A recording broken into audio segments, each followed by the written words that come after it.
vamos a dar continuidad a las clases de fisiología respiratoria, para lo cual, pues,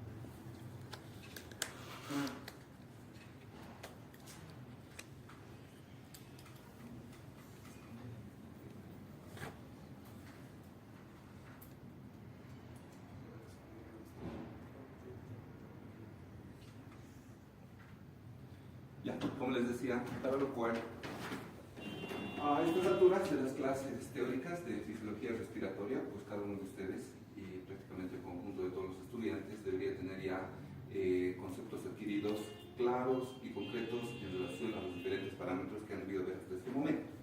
En primer lugar, pues tener un concepto claro de lo que es la mecánica ventilatoria y el manejo de las diferentes presiones a nivel transpleural, a nivel intraalveolar y también el mecanismo relacionado con el ingreso y salida de volúmenes de aire.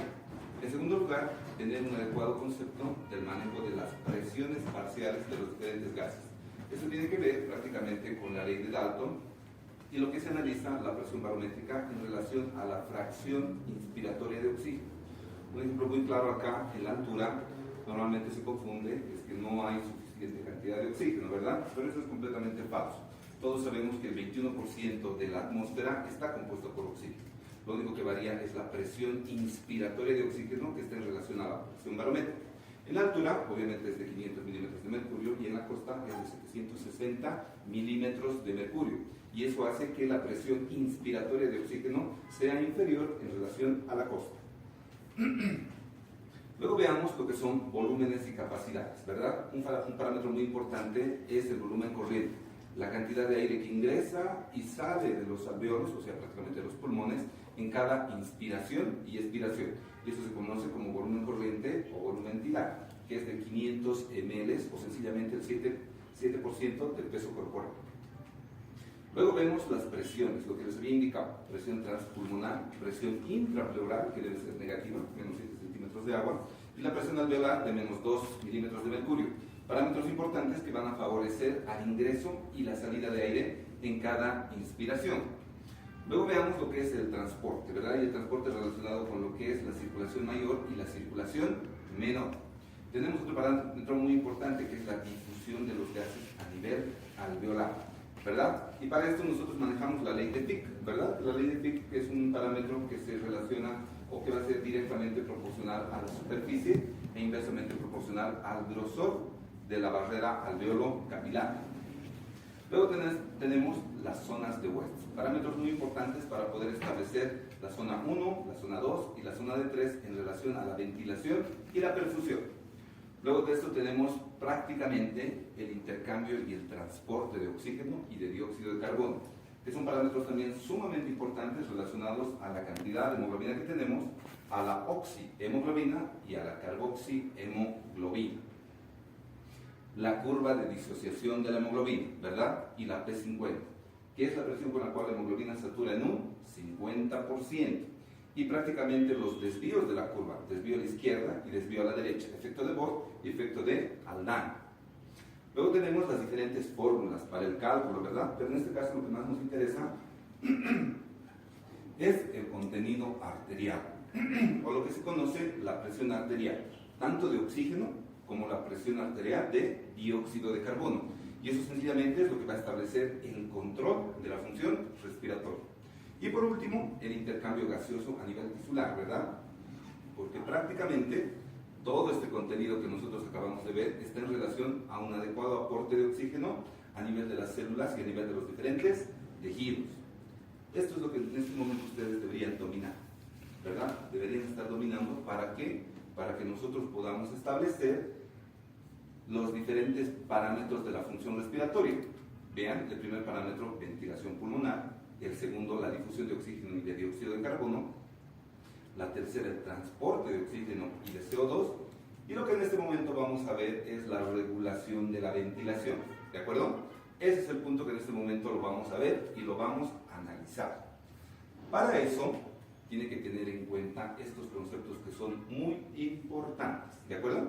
En primer lugar, la frecuencia respiratoria normal. Nosotros tenemos una frecuencia respiratoria normal de 12 a 19 ciclos por minuto, ¿de acuerdo? Ese es el parámetro normal con el cual nosotros garantizamos la entrada y salida de oxígeno y de dióxido de carbono para poder mantener las necesidades del organismo. Tenemos estos dos conceptos. En primer lugar, la bradipnea y la taquipnea, ¿de acuerdo? En primero, taquipnea, que indica que es una relación incrementada de la frecuencia respiratoria. Por arriba de 20 ciclos por minuto se considera bradipnea. Y por debajo de 12 respiraciones por minuto se considera bradipnea, una disminución de la frecuencia respiratoria. Tomen en cuenta que estos datos son para personas adultas. Por ejemplo, si nosotros queremos evaluar con estos parámetros a un recién nacido, imposible, ¿verdad? Porque la frecuencia respiratoria de un recién nacido está entre 30 a 60 ciclos por minuto, sumamente elevada. Y a medida que va creciendo, pues esa frecuencia se va disminuyendo. Es por esa razón que en los niños, por ejemplo, se está de 20 a 30 ciclos por minuto. Y el último concepto, que es la apnea, la suspensión completa de la respiración. ¿De acuerdo? Estos son los parámetros con los cuales nosotros podemos describir alteraciones de la frecuencia respiratoria. Pasemos al segundo parámetro, que es la generación del patrón respiratorio. Nosotros, como concepto claro, entendemos que la función de la respiración está en relación al manejo de una adecuada tasa de ventilación alveolar, la concentración de gases a nivel alveolar y la concentración de gases a nivel arteriolar, ¿de acuerdo? ¿Para qué? Para que nosotros podamos establecer una adecuada difusión de estos gases. Entonces, la función principal de la respiración es mantener concentraciones adecuadas de oxígeno y de dióxido de carbono. ¿Para qué? Para mantener específicamente la demanda metabólica que tienen las diferentes células en nuestro organismo.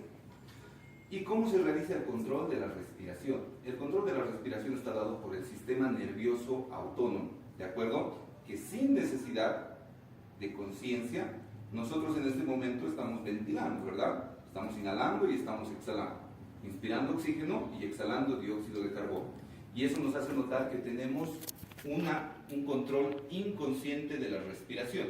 Es por esa razón que es sumamente importante el sistema nervioso autónomo para realizar el control inspiratorio y expiratorio. La regulación de la respiración está en base a un acúmulo neuronal en el sistema nervioso central que va a mandar potenciales de acción. Y esos potenciales de acción van a controlar los músculos respiratorios, aquellos productores, facilitadores y también los músculos accesorios, que seguramente han visto en el primer capítulo. Entonces, esta regulación de la respiración va a tener una parte involuntaria, la que en este momento está produciendo el control de la respiración, y una parte voluntaria, ¿de acuerdo? Y la parte voluntaria es interesante en este momento. ¿Por qué razón? Porque nosotros podemos sencillamente modificar los parámetros respiratorios. Por ejemplo, en este momento podemos incrementar la frecuencia respiratoria. Estamos ventilando de 12 a 19 ciclos por minuto. En este momento yo les puedo pedir que respiren más rápido e incrementan la frecuencia respiratoria. Pero no es el único parámetro que podemos modificar, sino que también podemos modificar otro parámetro, que es la profundidad de la respiración. ¿De acuerdo? Inspiren profundo, por favor. Y exhalen. Se puede modificar la frecuencia respiratoria y se puede modificar la profundidad ventilatoria. Entonces, estos dos parámetros son muy importantes porque, en primer lugar, al modificar tanto la frecuencia como la profundidad, nosotros estamos modificando el volumen corriente y también estamos modificando el volumen de reserva inspiratorio, ¿verdad? Eso seguramente también lo han visto en volúmenes y capacidades. Estos dos parámetros de modificación inmediatamente alteran la tasa ventilatoria, ¿verdad? Esa tasa ventilatoria que está a nivel alveolar y a nivel capilar. Pero hay otro parámetro también que podemos modificar o que podemos en este momento interactuar, como es la apnea, ¿verdad? Jóvenes en este momento dejan de respirar. Y el primero que lo voy respirando, bueno. ¿Se dan cuenta? Se puede dejar de respirar de manera consciente. Se puede dejar de respirar. Y eso se conoce como apnea voluntaria. Es como cuando uno se mete al agua, deja de respirar, ¿verdad? Pero ¿por qué emerge del agua? Porque hay un incremento de la concentración de dióxido de carbono y de manera involuntaria necesita respirar. Porque, por ejemplo, en este momento, tranquilamente podrían haber aguantado 2 a 3 minutos. Pero de manera involuntaria era necesario volver a respirar, porque la concentración de dióxido de carbono que se está formando va acumulando y estamos en un estado de hipercapnia. ¿De acuerdo? Ese estímulo es muy potente para que active inmediatamente los centros respiratorios y activen la fase inspiratoria. Ahí interactúan los quimiorreceptores centrales, que enseguida los vamos a ver, pero son parámetros muy importantes que determinan el inicio de la respiración y con ello prácticamente se activa la fase inspiratoria. Es por esa razón que acá dice, dentro de la regulación de la respiración, tenemos un parámetro de respiración involuntaria, el que normalmente se tiene, ya sea despiertos, ya sea dormidos, ya sea con efecto de algún medicamento, siempre y cuando estos medicamentos no produzcan depresión respiratoria. Por ejemplo, los medicamentos anestésicos producen depresión respiratoria. ¿De acuerdo? Esta depresión respiratoria inmediatamente interactúa con los centros respiratorios y de esa manera disminuye la frecuencia, incluso puede entrar en un estado de apnea y posteriormente hacer un paro respiratorio. ¿De acuerdo? Eso de manera involuntaria. Y de manera voluntaria son los parámetros modificables, como hemos visto en este momento, la frecuencia respiratoria, que modifica el volumen corriente, la profundidad de la respiración, que modifica el volumen de reserva inspiratoria, y la apnea, que puede ser también consciente. Veamos los mecanismos que controlan la respiración.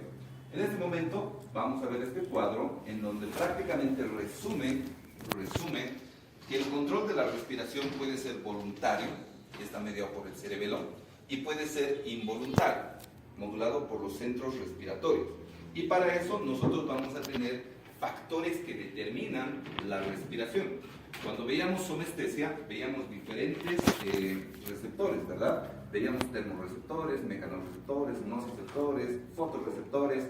En este caso, hay mecanorreceptores y quimiorreceptores que van a controlar la función respiratoria. ¿De acuerdo? Dentro de los quimiorreceptores tenemos quimiorreceptores centrales y quimiorreceptores periféricos. Y también tenemos mecanorreceptores.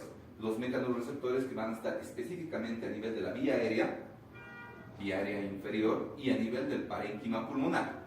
¿Para qué? Para que el efecto y el estímulo ascendente o aferente de estos quimiorreceptores y mecanorreceptores interactúen directamente con los centros respiratorios. Y de esta manera, mediante las neuronas encargadas de mandar el potencial de acción, nosotros podamos interactuar con los músculos inspiratorios y aquellos facilitadores de la fase expiratoria, manteniendo fundamentalmente las concentraciones arteriales de oxígeno y de dióxido de carbono, que son los parámetros más importantes con los cuales nosotros controlamos la respiración. Veamos entonces los centros respiratorios involucrados con la fase ventilatoria. En primer lugar, jóvenes, tenemos al centro o al grupo neuronal encargado de la fase inspiratoria, que va a ser al grupo respiratorio dorsal, ¿de acuerdo? Luego tenemos al grupo respiratorio ventral. En esta imagen anatómica, que es un corte sagital, nosotros podemos ver a la parte superior del bulbo raquídeo y prácticamente a la protuberancia, ¿verdad? Entonces, los centros respiratorios estarán ubicados en estos dos segmentos anatómicos dentro del sistema nervioso central y controlados por el sistema nervioso autónomo, involuntario, inconsciente. Luego tenemos al centro neumotáxico y posteriormente tenemos al centro apnéusico. Estos cuatro centros o acúmulos neuronales que van a controlar y desencadenar el potencial de acción para luego interactuar con los músculos respiratorios, como habíamos indicado, están dentro del sistema nervioso central. ¿de acuerdo? Y tienen una estimulación directa sobre estos músculos. ¿Cuál es el principal músculo de la fase inspiratoria? Aquel encargado del 80% de la fase inspiratoria. El diafragma, ¿verdad? ¿Y cuál es la inervación del diafragma? El nervio frénico. Entonces, el comando del grupo respiratorio dorsal estará en relación a la inervación del nervio frénico para que pueda desencadenar el potencial de acción e inmediatamente producir la fase inspiratoria de la respiración. ¿De acuerdo? Entonces, empecemos. El grupo dorsal, jóvenes, el grupo dorsal está ubicado, como su nombre lo indica, a nivel bilateral de la región superior del bulbo raquídeo. ¿De acuerdo? Este grupo dorsal está encargado del control de la fase inspiratoria. Los potenciales de acciones que emergen del grupo dorsal van a desencadenar la fase inspiratoria de la respiración. Y hay un parámetro muy importante que está relacionado anatómicamente con este grupo dorsal, que es el núcleo del tracto solitario. El núcleo del tracto solitario tiene un componente somestésico de la sensibilidad y está en íntima relación con dos pares craneales, el nervio vago y el glosofaringio. Las terminaciones aferentes de estos dos nervios van a interactuar directamente con el grupo dorsal del control de la respiración. Por eso, las fibras aferentes de estos dos pares craneales van a traer sensibilidad de los quimiorreceptores periféricos, van a traer sensibilidad y propiocepción de los vagoreceptores y también de aquellos mecanismos que controlan la respiración que no sean quimiorreceptores y vagoreceptores. Por esa razón es importante esta relación anatómica del grupo respiratorio dorsal con el núcleo del tracto solitario. ¿De acuerdo? Entonces, cuando nosotros hablamos de este grupo dorsal, dos parámetros muy importantes para hacer mención a su funcionalidad, que va a ser el control de la inspiración y el ritmo de la respiración. Nosotros cuando hablamos de ritmo, hablamos de un ritmo normal a la fase inspiratoria y expiratoria. Hay una relación de 1-2, ¿verdad? Si la inspiración dura 1, la expiración debe durar 2. Si dura 2 segundos, la expiración deberá durar 6. Entonces, esta es la relación normal de la fase inspiratoria con la fase expiratoria de la respiración. ¿Por qué razón el ritmo de la respiración? Hay un parámetro muy importante que se lo menciona dentro del mecanismo de los potenciales de acción del grupo respiratorio dorsal, que es la señal en rampa inspiratoria. Esta señal en rampa inspiratoria, que está relacionado con este grupo dorsal, estimula de manera ascendente, progresiva, los potenciales de acción que van a llegar a los músculos efectores. ¿Por qué razón? Porque si nosotros no vamos de manera ascendente, como pueden ver en la imagen de color verde, pues prácticamente la inspiración no sería así sencilla, ascendente, progresiva, sino estaría relacionado con jadeos, que uno no podría respirar, haría ese tipo de maniobras. Por esa razón, los potenciales de acción que emergen del grupo respiratorio dorsal, que podemos verlo acá en esta actividad diafragmática mediante un electromiograma diafragmático, podemos ver cómo de manera progresiva van saliendo los potenciales de acción para estimular los músculos de la fase inspiratoria. Pero aquí hay un parámetro muy importante porque miren, se corta verticalmente en 90 grados para que termine esa fase inspiratoria. Y esto se debe al punto de desconexión, ¿de acuerdo? El punto de desconexión es aquel punto que finaliza la fase inspiratoria desencadenada por el grupo dorsal de la respiración. Entonces, este punto de desconexión prácticamente es el que pone fin a la fase inspiratoria. ¿Para qué? Para que posteriormente entremos en la fase expiratoria del ciclo respiratorio.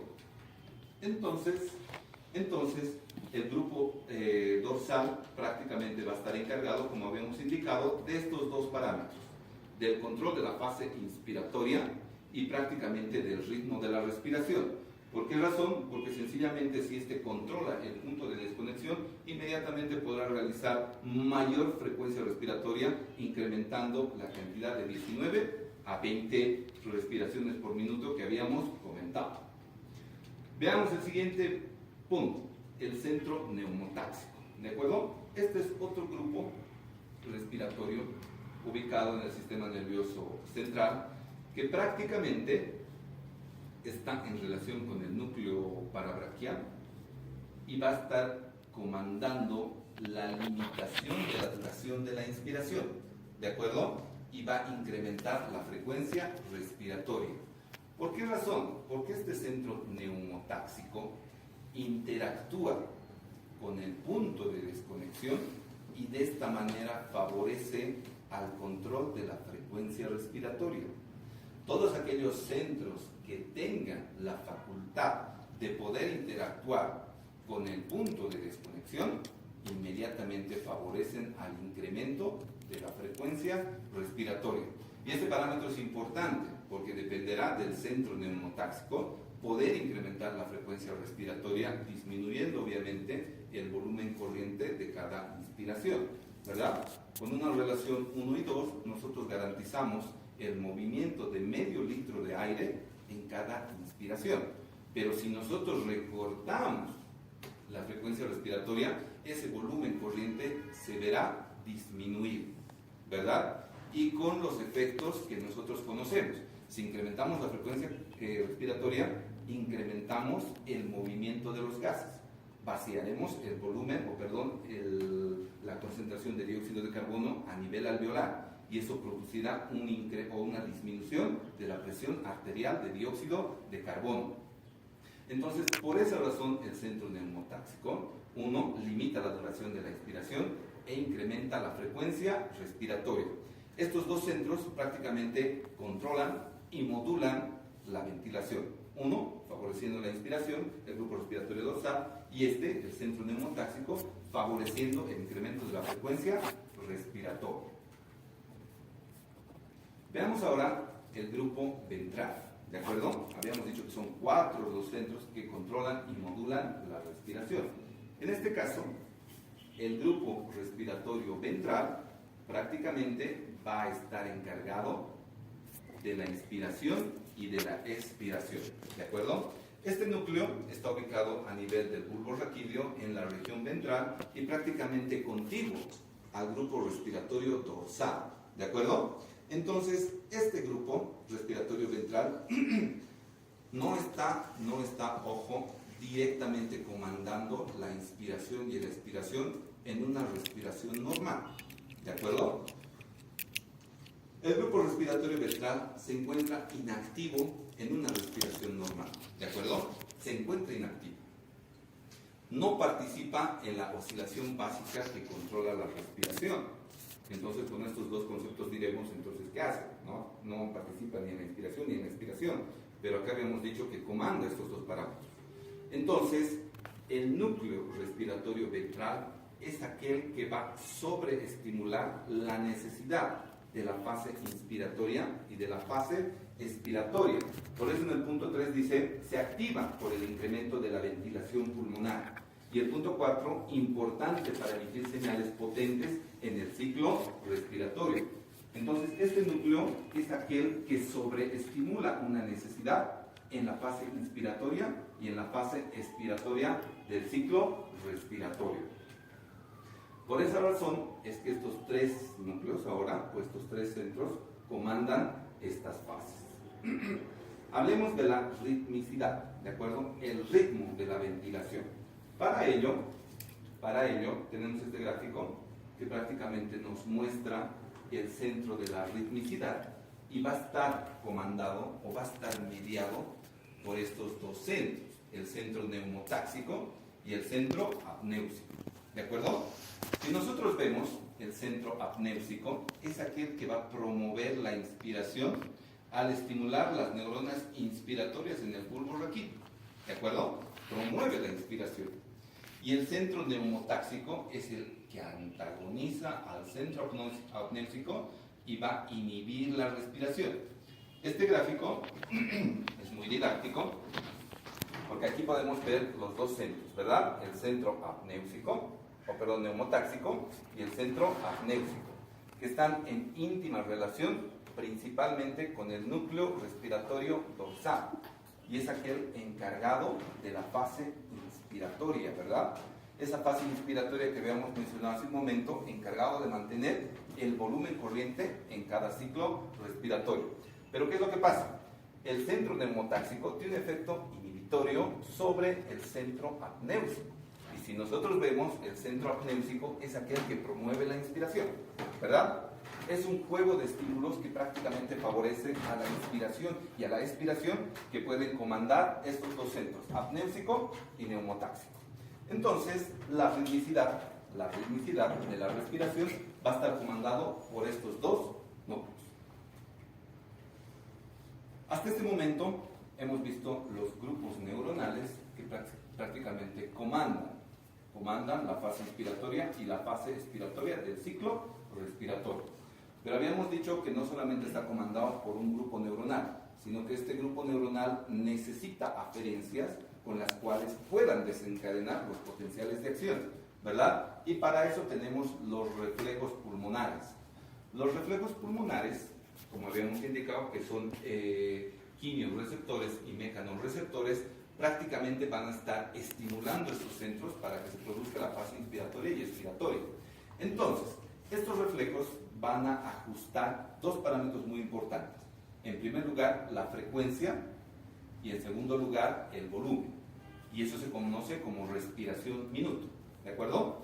La respiración minuto está comandada por estos mecanorreceptores. En segundo lugar, estos reflejos, que principalmente son de la vía aérea y de la pared torácica, van a tener un reflejo de protección, ¿de acuerdo? Protección en las vías aéreas superiores y prácticamente en el parénquima pulmonar, porque están comandados por estos mecanorreceptores que habíamos indicado hace un momento. ¿Y cuáles son estos mecanorreceptores? En primer lugar, los receptores J, en segundo lugar, los receptores irritantes, y en tercer lugar, los receptores de estiramiento pulmonar, o también conocidos de sobredistensión. Estos tres mecanorreceptores van a estar comandando directamente las aferencias de protección y prácticamente de estimulación hacia los centros superiores. Empecemos en primer lugar con los receptores J, ¿de acuerdo? Estos receptores J, que son terminaciones amielínicas de fibra C, ustedes saben que la velocidad de conducción de la fibra C es lenta, de 0.2 a 2 metros por segundo, y prácticamente no tienen una capa de mielina. Por esa razón, la conducción y la velocidad de conducción son lentas. Su estimulación produce disnea, ¿de acuerdo? ¿Por qué razón? Porque estos receptores J van a estar localizados en los capilares pulmonares y también en el intersticio de los pulmones, ¿de acuerdo? Y por esa razón van a estar comandando los potenciales de acción hacia el sistema nervioso central cuando nosotros tengamos congestión vascular o aumento de volumen intersticial, y esto se conoce como edema, ¿verdad? Estos dos parámetros van a producir la estimulación de los receptores J, pero desencadenando taquipnea, incremento de la frecuencia respiratoria, y sencillamente produciendo disnea. Si estos mismos receptores J están en relación con la obstrucción de las vías aéreas o de un embolismo pulmonar, van a desencadenar una hipoventilación, disminución de la ventilación, de la tasa de ventilación alveolar a nivel de los pulmones, ¿de acuerdo? Esa es la razón importante de estos receptores J, con los cuales se protege la vía aérea y el parénquima pulmonar. Veamos qué es lo que pasa con los receptores irritantes. De la misma manera, son terminaciones sensitivas de fibras mielínicas, y en este caso, que prácticamente van a estar ubicadas en la vía aérea inferior. Se encuentran dispuestas en el epitelio respiratorio, como podemos ver acá. A este nivel se encuentran las terminaciones sensitivas y se conocen como receptores irritantes. En un nivel más inferior se encontrarán los receptores de distensión. Prácticamente estos receptores de distensión son aquellos encargados de producir el reflejo de Hering-Breuer, de insuflación. Este es el mecanismo de protección más importante que tienen los pulmones en relación a una hiperinsuflación. Cuando nosotros de manera inmediatamente se activan estos receptores de distensión o estiramiento pulmonar, ¿de acuerdo?, que van a inhibir esa fase inspiratoria agresiva contra los alveolos, produciendo de manera inmediata un cierre o una finalización de esa fase inspiratoria, ¿de acuerdo? ¿Y cómo actúa el reflejo de Hering-Breuer? Son señales nerviosas sensitivas de los pulmones por activación de los receptores de distensión que habíamos visto en este gráfico hace un momento. Entonces, el primer parámetro para que se desencadene este reflejo es la distensión de las vías aéreas, principalmente de los alveolos, ¿de acuerdo? La sobredistensión de los receptores o de los alveolos inmediatamente manda un potencial de acción. Y hace un momento habíamos dicho que el núcleo respiratorio dorsal tiene un contacto con el núcleo del tracto solitario, en donde llegan las aferencias sensitivas del vago y del glosofaríngeo. Entonces ese es el mecanismo por el cual los receptores de distensión inmediatamente cuando detectan una hiperinsuflación activan mediante el décimo par, y gracias al grupo respiratorio ventral, que es aquel que habíamos dicho que sobreestimula, ¿verdad? Que sobreestimula cualquier tipo de afección, ya sea en la fase inspiratoria y en la fase expiratoria, y esta de manera positiva va a ir a interactuar con las neuronas C del grupo respiratorio dorsal, aquel que comanda la fase inspiratoria, pero no la va a estimular. Ustedes saben que el grupo respiratorio dorsal es encargado de la fase inspiratoria, pero en este caso no puede estimular a ese grupo dorsal porque sencillamente aumentaría el ingreso de flujo de aire. Entonces lo que nosotros necesitamos mediante el grupo respiratorio ventral es inhibir al grupo respiratorio dorsal, para que de esta manera nosotros podamos cortar el estímulo que está mandando el grupo respiratorio dorsal encargado de la fase inspiratoria, y de esta manera los músculos inspiratorios pierden esa capacidad de la fase inspiratoria y por ende protejamos a los alveolos que están siendo afectados por el ingreso de esa cantidad de flujo de aire. Normalmente, este reflejo de protección que acabamos de mencionar se da cuando el volumen corriente supera los 1.5 litros de aire. ¿De acuerdo? Normalmente el volumen corriente es de 500 ml, pero cuando puede llegar a superar los 1.5 o los 1500 ml, inmediatamente se activa este mecanismo de reflejo de Hering-Breuer para proteger al alveolo y de esta manera inhibir el flujo de aire que está ingresando a los pulmones. Hemos visto los receptores, tres encargados principalmente de la protección del parénquima y de las vías aéreas. Hemos visto los centros respiratorios, los grupos dorsales, ventral, neumotáxico y apnéusico, que prácticamente van a controlar la respiración. Pero nos faltan estos otros parámetros, que son los quimiorreceptores centrales y los quimiorreceptores periféricos, ¿verdad? Que como habíamos dicho, prácticamente el estímulo para un quimiorreceptor es la concentración de dióxido de carbono y la concentración de oxígeno. Entonces, vean, nosotros cuando hablamos de quimiorreceptores hablamos de un control químico de la respiración. Y este control químico de la respiración está en base a los quimiorreceptores. Nosotros tenemos quimiorreceptores centrales, ¿de acuerdo? Que están a nivel de la parte superior del bulbo raquídeo. Es una zona conocida como quimiosensible. Se encuentra de manera bilateral y, como dice, a 0.2 milímetros debajo del bulbo raquídeo. Entonces, esta zona quimiosensible, como ustedes pueden ver acá, está en relación a la concentración de dióxido de carbono y la concentración de protones, en este caso de hidrogeniones, para que puedan mandar los estímulos correspondientes. El estímulo del ion de hidrógeno es más importante que el estímulo del CO2. Es un efecto indirecto, como explica aquí la diapositiva. ¿Pero por qué razón? Porque si ustedes recordarán, el CO2 se convierte en hidrógeno y el hidrógeno puede convertirse en agua y posteriormente en dióxido de carbono. Entonces, ¿qué es lo que pasa? Y aquí nos hacemos una pregunta. ¿Por qué los iones hidrógeno tienen un efecto más potente sobre la estimulación de las neuronas quimiosensibles que el dióxido de carbono sanguíneo? ¿Por qué razón? ¿Por qué razón los iones hidrógeno tienen un efecto más potente que el dióxido de carbono? Y ahí habrá que recordar un poco de cómo funciona la barrera hematoencefálica, ¿verdad? Un parámetro muy importante. Porque aquí lo que nos está diciendo esta pregunta es por qué razón los hidrogeniones tienen un efecto más potente.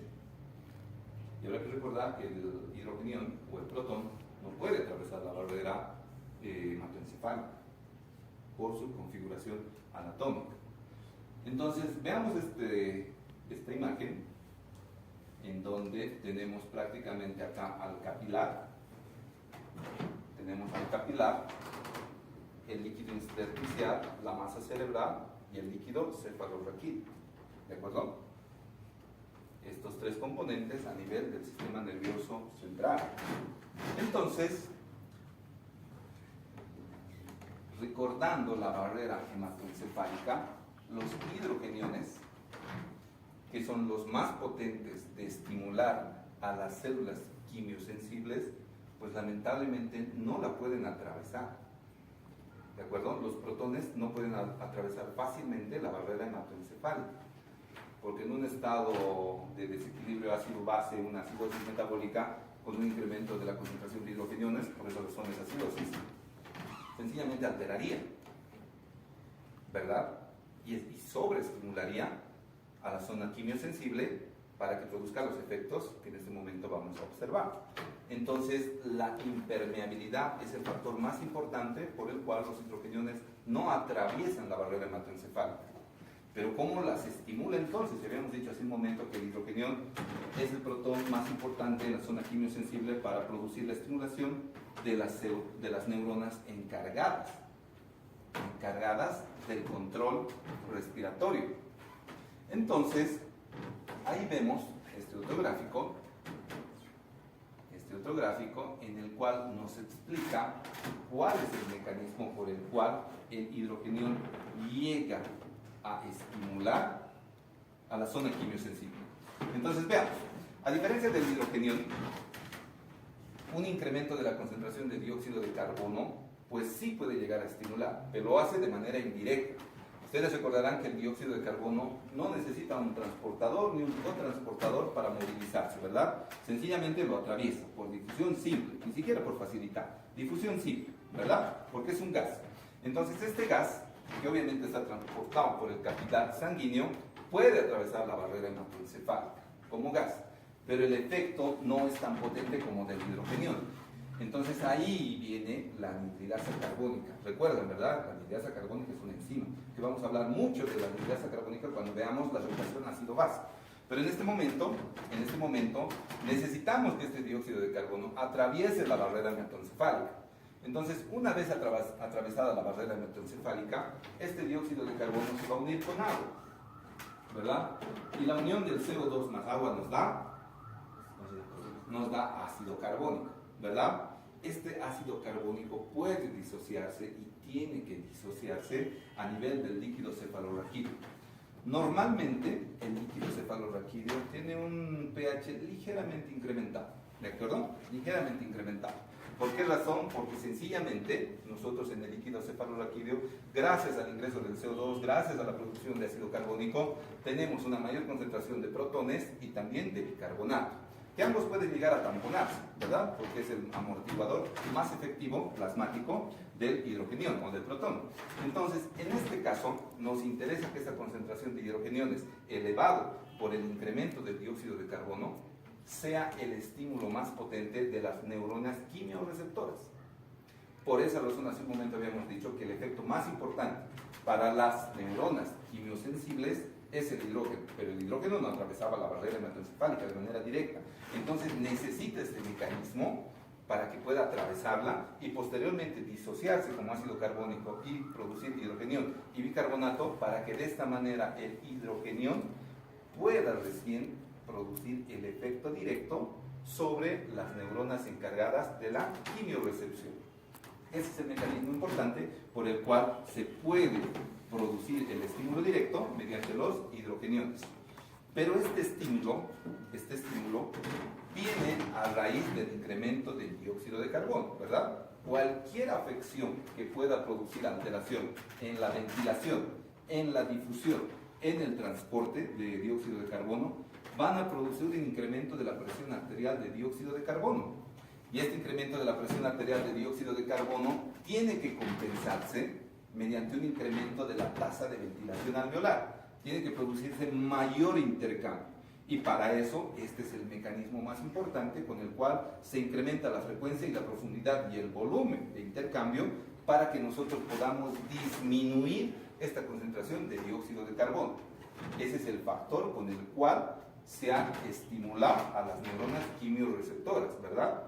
Pero este efecto, como dice acá, no es sostenido, ¿de acuerdo? Este efecto, que si bien es potente en el momento en el cual incrementa la presión arterial de dióxido de carbono, este efecto va disminuyendo, ¿de acuerdo? Es un mecanismo compensador, porque la disminución del efecto estimulador del dióxido de carbono sobre las neuronas quimiorreceptoras pueden llegar a durar hasta 48 horas, ¿de acuerdo?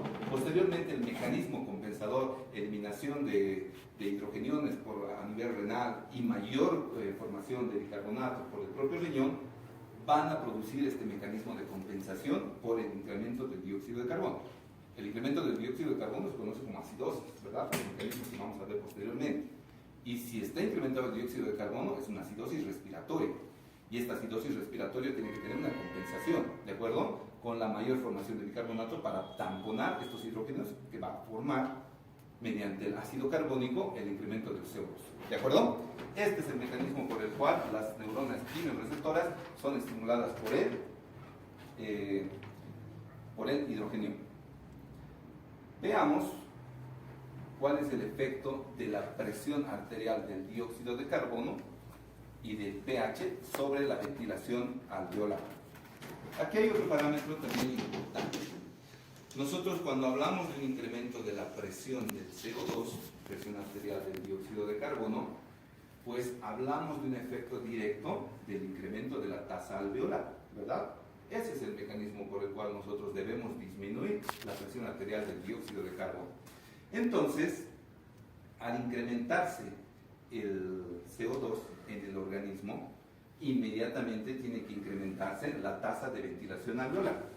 Vean acá, nosotros tenemos un pH normal es de 7.35 a 7.45, ¿verdad? Con eso nosotros tenemos una correcta funcionalidad de los diferentes componentes, principalmente celulares. Entonces, este pH 7.35 a 7.45, 7.4, nos va a dar en la costa una presión arterial de CO2 de 40 milímetros de mercurio. Estamos hablando acá en la costa. El gráfico es del texto de Gaito, si no me equivoco, pero está en relación a la costa. Por esas razones que nosotros decimos que la presión arterial de dióxido de carbono es de 40 milímetros de mercurio en la costa. En la altura es diferente, ¿verdad? Tenemos una disminución de 30 milímetros de mercurio. Pero en este caso estamos hablando como un parámetro normal de 40 milímetros de mercurio con un pH de 7.4. Ese es el parámetro normal con el cual nosotros funcionamos. Entonces, este parámetro de 7.4, de 40 milímetros de mercurio, tiene una ventilación alveolar de 1. Este gráfico refleja el incremento de la presión de dióxido de carbono, va a afectar directamente en el pH y va a afectar directamente la tasa de ventilación alveolar. U es un mecanismo de compensación. El incremento del CO2, su mecanismo de compensación es una mayor respiración. Entonces, en este sentido, o en este caso, el incremento del CO2 por arriba de 7.4 inmediatamente produce un incremento de la tasa de ventilación alveolar. ¿De acuerdo? Esta tasa de ventilación alveolar va a ser directamente proporcional a la disminución del pH. Si no se incrementara la tasa de ventilación alveolar, aumentaría el pH, disminuiría el pH, porque va a entrar en un estado de acidosis, y sencillamente aumentaría la concentración de dióxido de carbono. Es por esa razón directamente proporcional a la tasa de ventilación alveolar. Pero no solo en estados patológicos se puede incrementar la ventilación alveolar, ¿verdad? Por ejemplo, en la ansiedad, por ejemplo, durante el ejercicio, también se incrementa el trabajo respiratorio y por ende la tasa alveolar, ¿verdad? Porque necesitamos incrementar la difusión y el intercambio de los gases de oxígeno y de dióxido de carbono para mantener el metabolismo celular, ¿verdad? Y no sencillamente son estados patológicos. Porque cuando uno empieza a correr o a hacer algún tipo de ejercicio, se alterarán las concentraciones de oxígeno y de dióxido de carbono en la sangre. ¿Se alteran? Entonces, ¿por qué empezamos a respirar más rápido? No debería alterarse.